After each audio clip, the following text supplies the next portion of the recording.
Bonjour! Aujourd'hui, nous allons parler de la croix, ou plus exactement du symbole de la croix. Alors la croix, il faut savoir qu'elle n'a pas toujours été le symbole des chrétiens, parce qu'étant donné que c'est le moyen par lequel le Christ est mort, eh bien les premiers chrétiens lui préféraient le symbole antique du poisson.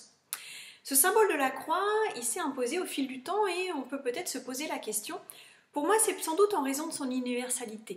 Elle est attestée effectivement depuis...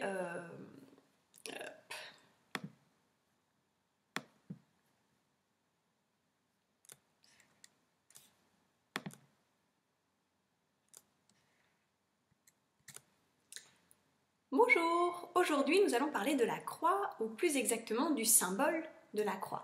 Parce qu'il faut savoir que si aujourd'hui c'est le symbole des chrétiens, ça n'a pas toujours été le cas.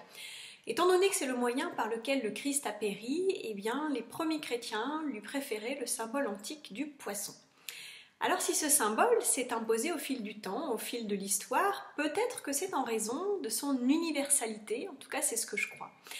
Elle est en effet ce symbole de la croix attesté depuis la plus haute antiquité en Égypte, en Chine, en Crète, en Inde, en Mésopotamie, en Amérique précolombienne et chez les Celtes.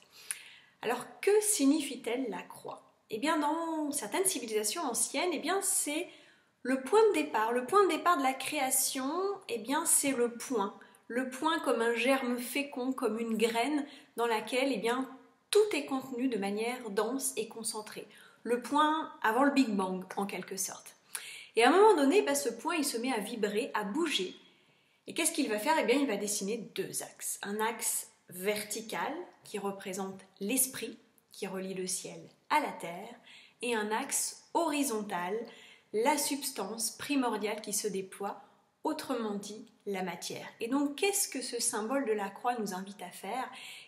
À nous sentir, à nous centrer, à nous centrer sur cette verticalité, à nous relier au ciel et à la terre, et à nous centrer sur cette horizontalité, c'est-à-dire incarner pleinement la vie, la matière, à partir de ce point central, à partir de qui nous sommes.